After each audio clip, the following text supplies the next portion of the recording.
नमस्ते। आज हम विज्ञान 2 के एक बहुत ही दिलचस्प चैप्टर में गोता लगा रहे हैं।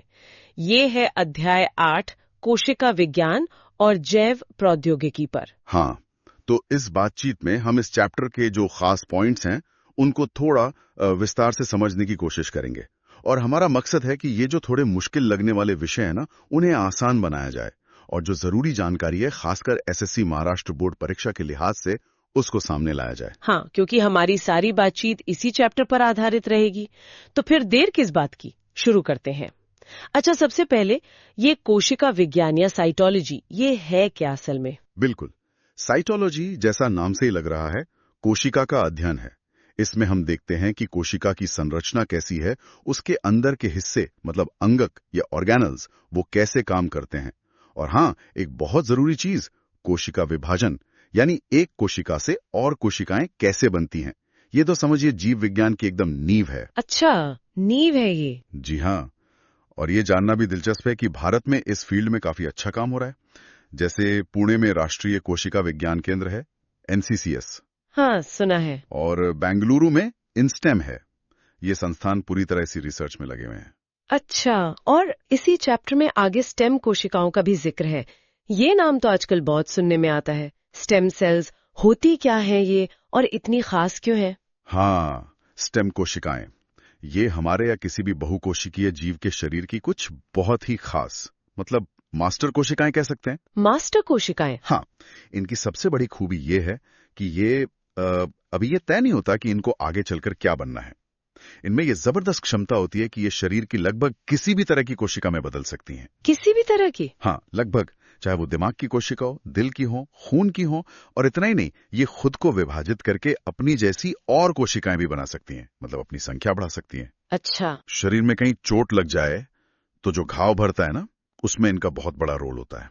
ओह, ओके। सोचिए जीवन की शुरुआत कैसे होती है।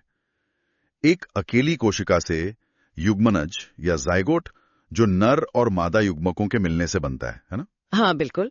तो जब ये युग्मनज विभाजित होना शुरू होता है तो शुरुआती भ्रूण में जो कोशिकाएं होती हैं वो लगभग सब एक जैसी होती हैं। वही हैं स्टेम कोशिकाएं। अच्छा, वो शुरुआती कोशिकाएं ही स्टेम कोशिकाएं हैं। जी, बाद में यही कोशिकाएं धीरे धीरे अलग अलग काम करने के लिए खास रूप लेती जाती हैं और शरीर के सारे अंग, सारे ऊतक बनाती हैं। अरे वाह, मतलब ये तो शरीर की जैसे बिल्डिंग ब्लॉक्स होती हैं वैसी हुई। हाँ, बिल्कुल सही समझा आपने, बिल्डिंग ब्लॉक्स ही हैं ये। तो क्या ये स्टेम कोशिकाएं भी अलग अलग तरह की होती हैं या सब एक जैसी है? नहीं, इनमें भी प्रकार होते हैं। मुख्य रूप से दो कैटेगरी में बांटते हैं हम इन्हें। एक तो इस आधार पर कि वे कहां से मिलती हैं, और दूसरा कि वो कितना कुछ बन सकती हैं। अच्छा। तो पहली हैं भ्रूणीय स्टेम कोशिकाएं, एम्ब्रियोनिक स्टेम सेल्स। ये भ्रूण के बहुत शुरुआती स्टेज से मिलती हैं, जिसे ब्लास्टोसिस्ट कहते हैं। ओके। ब्लास्टोसिस्ट से। हाँ। और इनमें प्लूरिपोटेंसी नाम की गजब की ताकत होती है। मतलब ये शरीर की करीब 220 अलग अलग तरह की कोशिकाओं में से कोई भी रूप ले सकती हैं। ये हैं असली मास्टर कोशिकाएं। 220 तरह की? बाप रे। जी हाँ, और दूसरी होती है वयस्क स्टेम कोशिकाएं, एडल्ट स्टेम सेल्स। अच्छा, वयस्क मतलब हम में भी होती हैं ये? बिल्कुल, ये हमारे शरीर में जीवन भर मौजूद रहती हैं, जैसे हमारी बोन मैरो यानी अस्थि मज्जा में, स्किन में, या जो फैट टिश्यू होता है ना वसा ऊतक, उसमें भी। अच्छा। और जन्म के समय बच्ची की जो गर्भनाल होती है, अम्बिलिकल कॉर्ड, उसके खून में भी ये काफी मात्रा में मिलती हैं। हाँ, ये कॉर्ड ब्लड बैंकिंग का आजकल बहुत चलन है। हाँ, बिल्कुल। तो ये जो वयस्क स्टेम कोशिकाएं हैं, इनकी क्षमता भ्रूणीय स्टेम कोशिकाओं से थोड़ी कम होती है। मतलब ये प्लूरिपोटेंट नहीं होती। ये आमतौर पर जिस हिस्से में पाई जाती हैं उसी से जुड़े कुछ खास तरह के सेल बना सकती हैं, का ही एक तरीका है। हाँ। लोग भविष्य में किसी बीमारी के इलाज की संभावना को देखते हुए इन कोशिकाओं को सहेज कर रखवाते हैं। इन्हें लिक्विड नाइट्रोजन में बहुत ही ठंडे तापमान पर रखा जाता है, करीब -135 डिग्री सेंटीग्रेड से -190 डिग्री सेंटीग्रेड के बीच। बाप रे, इतना ठंडा? जी, ताकि वो सालों तक सुरक्षित रहें। ये तापमान और संरक्षण विधि एसएससी परीक्षा के लिए याद रखना अच्छा रहेगा। बिल्कुल। अच्छा, आपने भविष्य के इलाज की बात की, तो इन स्टेम कोशिकाओं का इस्तेमाल कहाँ-कहाँ हो रहा है? ये सुनने में तो बड़ा फ्यूचरिस्टिक लगता है। इसमें क्रांति ला सकते हैं। बताइए। पहला है पुनर्योजी चिकित्सा, यानी रीजेनरेटिव थेरेपी। इसका मकसद है शरीर के खराब या बीमार हो चुके हिस्सों को ठीक करना या बदलना। बदलना? कैसे? जैसे मान लीजिए डायबिटीज में पैंक्रियास की इंसुलिन बनाने वाली कोशिकाएं खराब हो जाती हैं, या दिल के दौरे में दिल की मांसपेशियां मर जाती हैं, अल्जाइमर या पार्किंसन में दिमाग की कोशिकाएं नष्ट होती हैं। हाँ। तो स्टेम सेल थेरेपी का लक्ष्य ये है कि इन खराब या मरी हुई कोशिकाओं की जगह नई स्वस्थ कोशिकाएं ले आएं, और ये नई कोशिकाएं स्टेम कोशिकाओं से लैब में तैयार की जा सकती हैं। ओह, मतलब लैब में कोशिकाएं बनाकर शरीर में डाली जाती हैं? बिल्कुल। इसी तरह खून की बीमारियां हैं, जैसे थैलेसीमिया या ल्यूकीमिया, इनमें स्वस्थ खून बनाने वाली कोशिकाएं कम हो जाती हैं। तो बोन मैरो ट्रांसप्लांट में वयस्क स्टेम सेल का उपयोग होता है नई खून बनाने वाली कोशिकाएं बनाने के लिए। अच्छा, ये तो कमाल है। और दूसरा इस्तेमाल? दूसरा बड़ा क्षेत्र है अंग प्रत्यारोपण, ऑर्गन ट्रांसप्लांटेशन। आज भी बहुत से लोग सिर्फ इसलिए जान गंवा देते हैं क्योंकि उन्हें टाइम पर डोनर ऑर्गन नहीं मिल पाता, जैसे किडनी या लिवर। हाँ, ये तो बहुत बड़ी समस्या है। तो वैज्ञानिक इस पर काम कर रहे हैं कि क्या स्टेम कोशिकाओं से लैब में पूरे के पूरे अंग उगाए जा सकते हैं। क्या बात कर रहे हैं, लैब में अंग? जी हाँ, सोचिए, अगर ऐसा हो गया तो अंगदान की कमी की समस्या कितनी कम हो सकती है। ये अभी बहुत शुरुआती स्टेज में है, इसमें काफी चुनौतियां हैं, लेकिन उम्मीद बहुत बड़ी है। ये दोनों उपयोग, पुनर्योजी चिकित्सा और अंग प्रत्यारोपण, परीक्षा के नजरिए से बहुत महत्वपूर्ण है। बिल्कुल, ये तो याद रखना ही होगा। अच्छा, अंग प्रत्यारोपण की बात चली है तो अंगदान पर भी थोड़ी बात कर लेते हैं। चैप्टर में इसका जिक्र है, इसकी जरूरत क्यों पड़ती है? या इतने कमजोर हो जाते हैं कि जान बचाना मुश्किल हो जाता है। ऐसी हालत में किसी स्वस्थ व्यक्ति, जिसे डोनर कहते हैं, उसका अंग लेकर मरीज के शरीर में लगा देना ही अंग प्रत्यारोपण है। ये जिंदगी बचाने का एक तरीका है। और इसके लिए डोनर मिलना जरूरी है? हाँ, बिल्कुल। और ये भी जरूरी है कि डोनर और जिसे अंग मिल रहा है यानी रेसिपिएंट, उनके बीच कुछ चीजों का मेल हो, जैसे ब्लड ग्रुप है, कुछ और मेडिकल चीजें हैं, उम्र वगैरह भी देखते हैं, ताकि शरीर नए अंग को रिजेक्ट ना करे। अच्छा, तो अंगदान कौन कर सकता है और कब? क्या जिंदा रहते हुए भी कर सकते हैं? हाँ, अंगदान दो स्थितियों में होता है। जीवित व्यक्ति भी कुछ अंगदान कर सकता है, जैसे अपनी एक किडनी दे सकता है, क्योंकि एक किडनी पर भी इंसान स्वस्थ रह सकता है, या लिवर का एक हिस्सा दे सकता है, क्योंकि लिवर दोबारा बढ़ जाता है। अच्छा, लिवर बढ़ जाता है। हाँ, उसमें रीजेनरेशन की कमाल की क्षमता होती है, लेकिन ज्यादातर अंग जैसे दिल, फेफड़े, पूरा लिवर, पैनक्रियास, छोटी आंत, ये मृत्यु के बाद ही दान किए जा सकते हैं। मृत्यु के बाद? हाँ, आंखों का कॉर्निया है, त्वचा है, हड्डियां हैं, ये भी मृत्यु के बाद दान हो सकती हैं। एक और खास स्थिति होती है ब्रेन डेथ।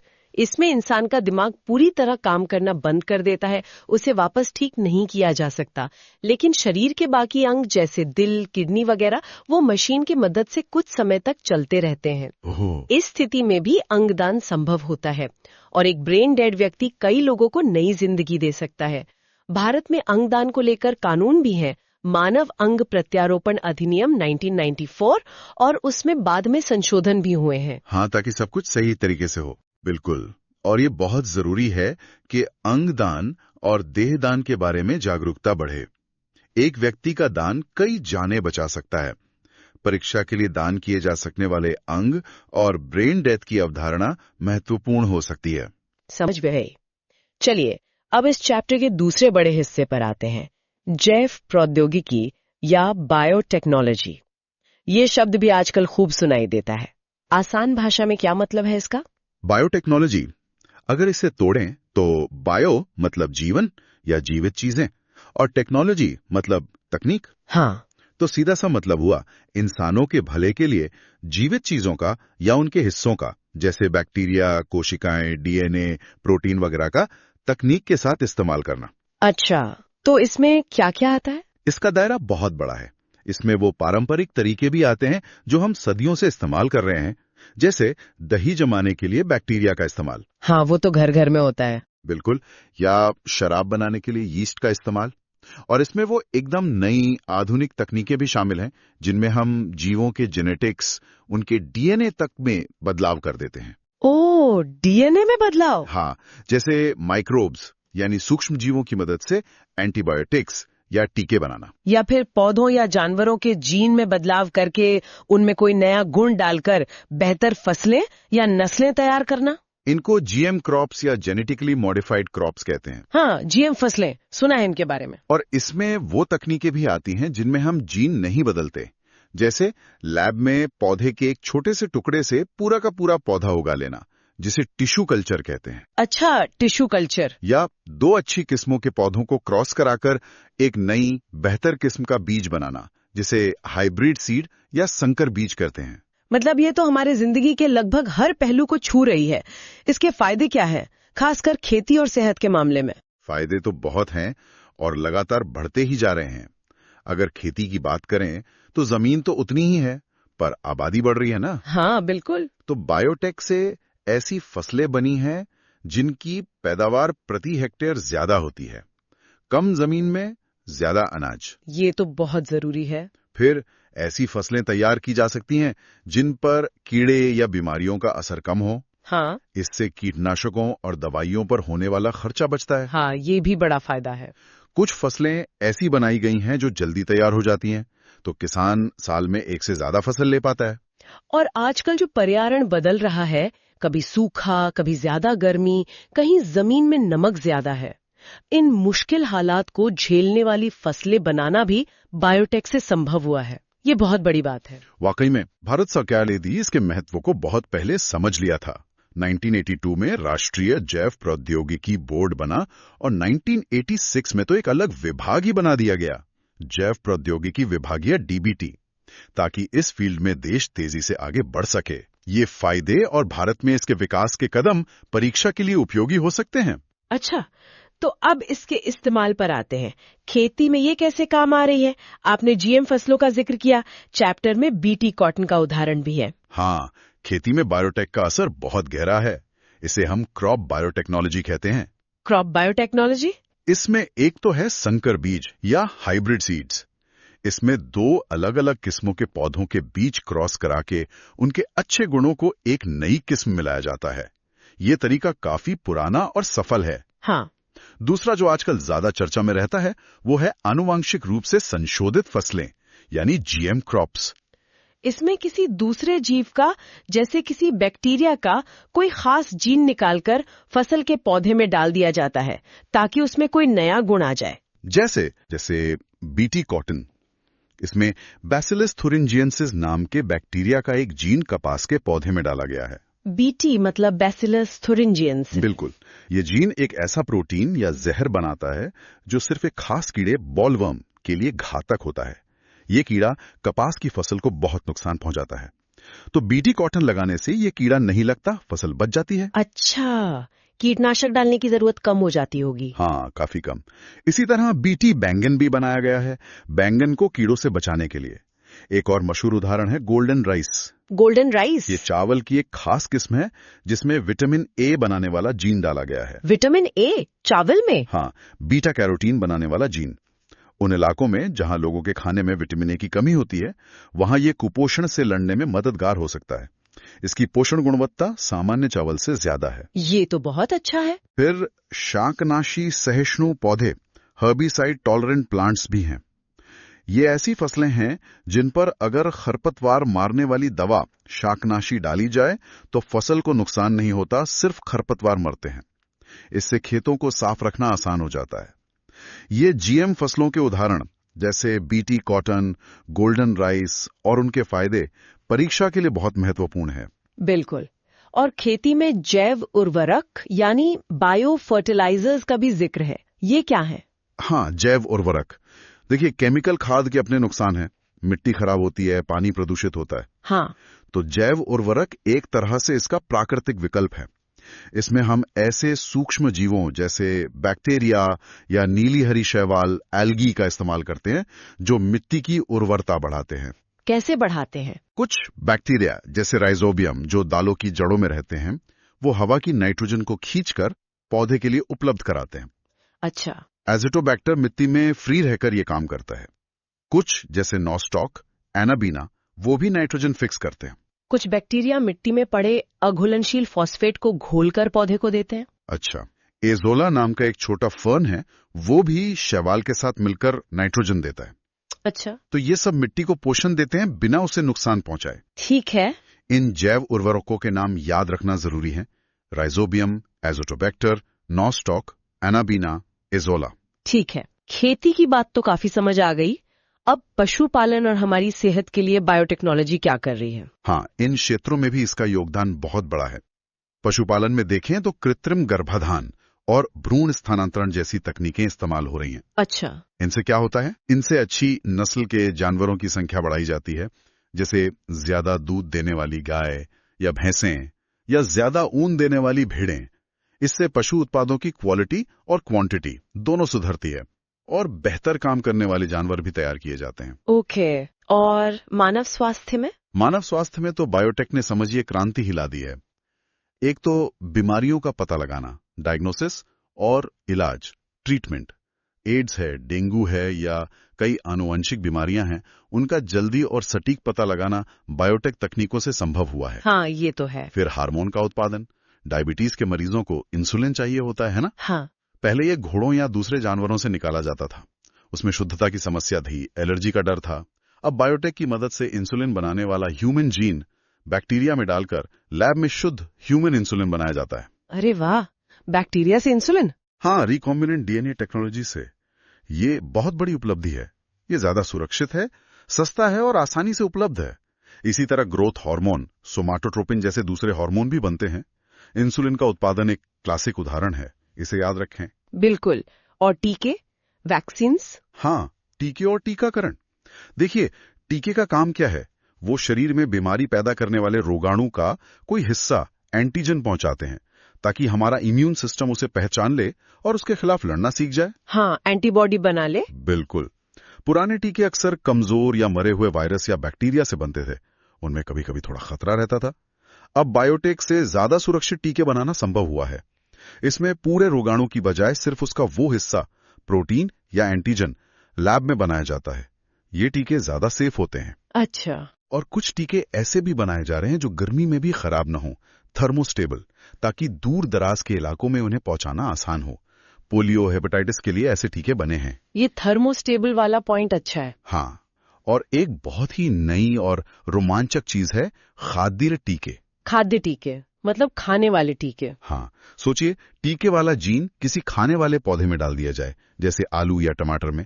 फिर उस पौधे को, मान लीजिए कच्चा आलू को, खाने से ही बीमारी के खिलाफ इम्यूनिटी मिल जाए। क्या बात है, ये तो सुई लगाने के डर से छुटकारा। हाँ, कुछ हद तक। इस पर अभी रिसर्च चल रही है, जैसे कॉलरा या ई कोलाई जैसी बीमारियों के लिए। अगर ये कामयाब होती है तो टीकाकरण बहुत आसान और सस्ता हो सकता है। खाद्य टीके का कॉन्सेप्ट और उदाहरण आलू याद रखने लायक है। जरूर। और क्या है स्वास्थ्य में? इंटरफेरॉन है। ये छोटे प्रोटीन होते हैं जो हमारा शरीर वायरस के हमले के जवाब में बनाता है। ये वायरल बीमारियों के इलाज में काम आते हैं। अब इन्हें भी बायोटेक से बनाया जा रहा है। अच्छा। फिर है जीन थेरेपी। ये बहुत एडवांस तकनीक है। अगर किसी बीमारी का कारण कोई खराब या डिफेक्टिव जीन है, तो इस तकनीक में कोशिश की जाती है कि मरीज की कोशिकाओं में उस खराब जीन की जगह एक सही काम करने वाला जीन डाल दिया जाए। जीन को ही बदल देना? हाँ, या सप्लीमेंट कर देना। जैसे फिनाइल कीटोन्यूरिया जैसी कुछ जन्मजात अनुवांशिक बीमारियां हैं, उनके इलाज के लिए इस पर काम चल रहा है। यह अभी बहुत जटिल है, लेकिन भविष्य में उम्मीदें हैं। और क्लोनिंग, उसका भी जिक्र है? हाँ, क्लोनिंग। इसका सीधा मतलब है किसी कोशिका या अंग या फिर पूरे जीव की हूबहू जेनेटिक कॉपी बनाना। कॉपी बनाना। इसके दो मुख्य प्रकार हैं। एक है प्रजनन क्लोनिंग, रिप्रोडक्टिव क्लोनिंग। इसमें लक्ष्य होता है पूरा का पूरा जीव बनाना जो जेनेटिक रूप से अपने पेरेंट जैसा हो। जैसे 1996 में डॉली भेड़ बनी थी, वो इसी का उदाहरण थी। हाँ, डॉली का नाम तो सुना है। दूसरी है चिकित्सीय क्लोनिंग, थेरेप्यूटिक क्लोनिंग। इसमें पूरा जीव बनाने का इरादा नहीं होता। इसमें क्या करते हैं कि एक अंडाणु एग सेल लेते हैं, उसका नाभिक न्यूक्लियस निकाल देते हैं। फिर शरीर की किसी सामान्य कोशिका जैसे स्किन सेल का नाभिक निकालकर उस खाली अंडाणु में डाल देते हैं। अच्छा। फिर उसे लैब में विकसित होने देते हैं, जिससे एक भ्रूण बनता है। इस भ्रूण से फिर स्टेम कोशिकाएं निकाली जाती हैं। ये स्टेम कोशिकाएं जेनेटिक रूप से उस व्यक्ति जैसी होती हैं जिससे नाभिक लिया गया था। इनका इस्तेमाल फिर उस व्यक्ति की बीमारियों के इलाज में हो सकता है, बिना रिजेक्शन के डर के। इसमें भ्रूण को आगे विकसित करके जीव नहीं बनाया जाता। क्लोनिंग के ये दो प्रकार और उनके उद्देश्य समझना जरूरी है। अच्छा, ये फर्क है दोनों में। ठीक है, ये तो हुई खेती, पशुपालन और सेहत के उपयोग। क्या इंडस्ट्री और पर्यावरण के लिए भी बायोटेक कुछ कर रही है? हाँ, बिल्कुल। औद्योगिक उत्पाद बनाने में भी इसका खूब इस्तेमाल हो रहा है। इसे व्हाइट बायोटेक्नोलॉजी भी कहते हैं। White biotechnology. हाँ, इसमें इंडस्ट्री में बहुत सारे केमिकल बनाने के लिए या प्रक्रियाओं को आसान बनाने के लिए बैक्टीरिया, फंगस या उनके एंजाइम का इस्तेमाल होता है। ये अक्सर पारंपरिक केमिकल तरीकों से ज्यादा पर्यावरण अनुकूल और कम खर्चीला होता है। जैसे गन्ने के शीरे मोलासिस से इथेनॉल, अल्कोहल बनाने के लिए खास तरह के जेनेटिकली मॉडिफाइड यीस्ट का इस्तेमाल करना। अच्छा, और पर्यावरण के लिए? पर्यावरण को सुधारने और बचाने में भी बायोटेक का अहम रोल है।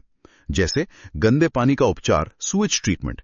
शहरों से जो लाखों लीटर गंदा पानी निकलता है, उसे साफ करने में सूक्ष्म जीवों का बहुत बड़ा हाथ है। ट्रीटमेंट प्लांट्स में बैक्टीरिया ही उस गंदगी को खाते हैं और पानी को साफ करते हैं। हाँ, ये तो जरूरी है। फिर है जैवोपचार। मान लीजिए कहीं जमीन पर तेल फैल गया या मिट्टी में कोई हानिकारक केमिकल मिल गया, तो खास तरह के बैक्टीरिया या कभी-कभी पौधों का इस्तेमाल करके उस प्रदूषण को हटाया जा सकता है या कम हानिकारक बनाया जा सकता है। अच्छा, बैक्टीरिया से सफाई। हाँ, इसके अलावा हम पहले बात कर चुके हैं जैव कीटनाशकों की, जो सिर्फ टारगेट कीड़े को मारते हैं, जैव उर्वरकों की, जो मिट्टी को बेहतर बनाते हैं। एक और चीज है जैव संवेदक, बायोसेंसर्स। ये ऐसे डिवाइस होते हैं जिनमें जैविक पदार्थ जैसे एंजाइम या एंटीबॉडी लगे होते हैं और ये पर्यावरण में किसी खास प्रदूषक या केमिकल का पता लगा सकते हैं। ये सब पर्यावरण के लिए बेहतर विकल्प हैं। पर्यावरण में बायोटेक के ये उपयोग भी ध्यान में रखने चाहिए। बहुत अच्छे। अच्छा, चैप्टर के आखिर में खेती से जुड़ी कुछ और बातों का भी जिक्र है, जैसे जैविक खेती, मधुमक्खी पालन। इनके बारे में भी थोड़ा बता दीजिए। वो भी आजकल बहुत प्रासंगिक हैं। पहले तो रासायनिक उर्वरक और कीटनाशक, हमने उनके फायदे देखे, लेकिन उनके नुकसान भी हैं। बहुत ज्यादा इस्तेमाल से मिट्टी की उर्वरता घट सकती है, पानी जहरीला हो सकता है। हाँ, और कुछ कीटनाशक जैसे डीडीटी वगैरह वो फूड चेन में जमा होते जाते हैं। छोटी मछली खाती है, उसे बड़ी खाती है, उसे इंसान खाता है, तो ऊपर के लेवल पर उनका कॉन्सेंट्रेशन बहुत बढ़ जाता है। इसे जैव आवर्धन, बायोमैग्निफिकेशन कहते हैं, जो खतरनाक है। बायोमैग्निफिकेशन। इसी वजह से अब जैविक खेती, ऑर्गेनिक फार्मिंग पर बहुत जोर दिया जा रहा है।